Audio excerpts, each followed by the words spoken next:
وخاتم النبیین، اور سب نبیوں کے آخر میں تشریف لانے والے ہیں، یعنی محمد مصطفیٰ صلی اللہ تعالی علیہ وسلم آخری نبی ہیں کہ اب آپ علیہ الصلوۃ والسلام کے بعد کوئی نبی نہیں آئے گا، اور نبوت آپ پر ختم ہو گئی ہے، اور آپ کی نبوت کے بعد کسی کو نبوت نہیں مل سکتی، حتیٰ کہ جب حضرت عیسیٰ علیہ الصلوۃ والسلام نازل ہوں گے تو اگرچہ نبوت پہلے پا چکے ہیں، مگر نزول کے بعد نبی کریم علیہ الصلوۃ والسلام کی شریعت پر عمل پیرا ہوں گے اور اسی شریعت پر حکم کریں گے، اور آپ ہی کے قبلہ یعنی کعبہ معظمہ کی طرف نماز پڑھیں گے۔ نبی اکرم علیہ الصلوۃ والسلام کا آخری نبی ہونا قطعی ہے۔ یاد رہے کہ حضور اقدس صلی اللہ تعالی علیہ وسلم کا آخری نبی ہونا قطعی ہے، اور یہ قطعیت قرآن و حدیث و اجماع امت سے ثابت ہے۔ قرآن مجید کی صریح آیت بھی موجود ہے اور احادیث تواتر کی حد تک پہنچی ہوئی ہیں، اور امت کا اجماع قطعی بھی ہے۔ ان سب سے ثابت ہے کہ حضور اکرم علیہ الصلوۃ والسلام سب سے آخری نبی ہے، اور آپ کے بعد کوئی نبی ہونے والا نہیں۔ جو حضور اکرم علیہ الصلوۃ والسلام کی نبوت کے بعد کسی اور کو نبوت ملنا ممکن جانے، وہ ختم نبوت کا منکر، کافر اور اسلام سے خارج ہے۔ اعلیٰ حضرت امام احمد رضا خان علیہ رحمۃ الرحمان فرماتے ہیں،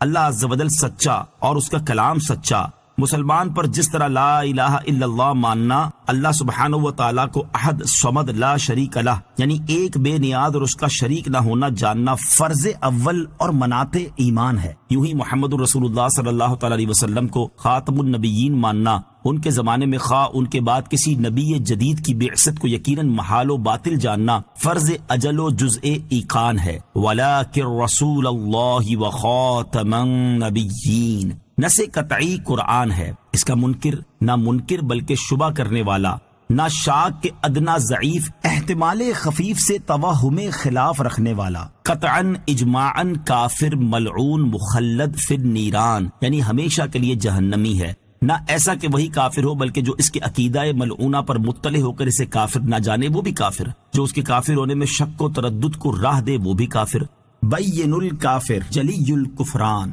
یعنی واضح کافر اور اس کا کفر روشن ہے۔ ختم نبوت سے متعلق 10 احادیث، یہاں نبی کریم علیہ الصلوۃ والسلام کے آخری نبی ہونے سے متعلق 10 احادیث سماعت کیجیے۔ نمبر 1، مسلم شریف کی حدیث ہے، حضرت ابو ہریرہ رضی اللہ تعالیٰ عنہ سے روایت ہے، رسول اللہ صلی اللہ تعالیٰ علیہ وسلم نے ارشاد فرمایا، میری مثال اور مجھ سے پہلے انبیاء کرام علیہ الصلوۃ والسلام کی مثال اس شخص کی طرح ہے جس نے بہت حسین و جمیل ایک گھر بنایا، مگر اس کے ایک کونے میں ایک اینٹ کی جگہ چھوڑ دی۔ لوگ اس کے گرد گھومنے لگے اور تعجب سے یہ کہنے لگے کہ اس نے یہ اینٹ کیوں نہ رکھی۔ پھر آپ علیہ الصلوۃ والسلام نے ارشاد فرمایا کہ میں کسر نبوت کی وہ اینٹ ہوں اور میں خاتم النبیین ہوں۔ حدیث نمبر 2، ابو داؤد شریف کی حدیث، حضرت ثوبان رضی اللہ تعالیٰ عنہ سے روایت ہے، رسول کریم صلی اللہ تعالیٰ علیہ وسلم نے ارشاد فرمایا، بے شک اللہ عز و جل نے میرے لیے تمام روئے زمین کو لپیٹ دیا اور میں نے اس کے مشرقوں اور مغربوں کو دیکھ لیا۔ اور اس حدیث کے آخر میں ارشاد فرمایا کہ ان قریب میری امت میں 30 کذاب ہوں گے، ان میں سے ہر ایک گمان کرے گا کہ وہ نبی ہے، حالانکہ میں خاتم النبیین ہوں اور میرے بعد کوئی نبی نہیں ہے۔ حدیث نمبر 3،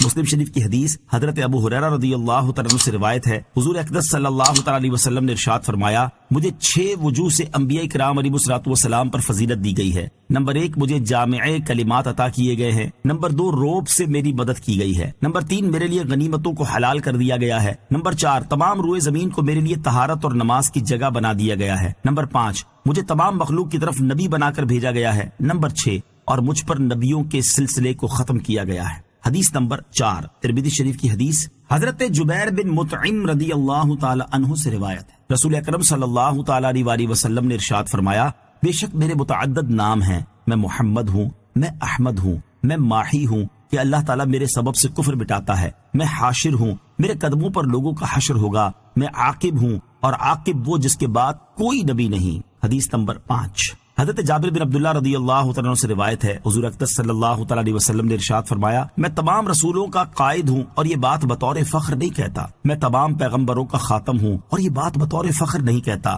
اور میں سب سے پہلی شفاعت کرنے والا ہوں اور سب سے پہلا شفاعت قبول کیا گیا ہوں، اور یہ بات فخر کے طور پر ارشاد نہیں فرماتا۔ نمبر 6، حضرت عباس بن ساریہ رضی اللہ تعالیٰ عنہ سے روایت ہے، حضور پر نور صلی اللہ تعالیٰ علیہ وسلم نے ارشاد فرمایا، بے شک میں اللہ تعالیٰ کے حضور لوح محفوظ میں خاتم النبیین لکھا تھا جب حضرت آدم علیہ الصلوۃ والسلام اپنی مٹی میں گندھے ہوئے تھے۔ نمبر 7، ترمذی شریف کی حدیث ہے، حضرت انس رضی اللہ تعالیٰ عنہ سے روایت ہے، سرکار دو عالم علیہ الصلوۃ والسلام نے ارشاد فرمایا، بے شک رسالت اور نبوت ختم ہو گئی، اب میرے بعد نہ کوئی رسول ہے نہ کوئی نبی۔ حدیث نمبر 8، حضرت سعد بن ابی وقاص رضی اللہ تعالی عنہ سے روایت ہے اور یہ حدیث مسلم شریف میں ہے، حضور پر نور علیہ الصلوۃ والسلام نے حضرت علی المرتضیٰ کرم اللہ تعالی وجہ الکریم سے ارشاد فرمایا، اما ترضى ان تكون مني بمنزلة هارون من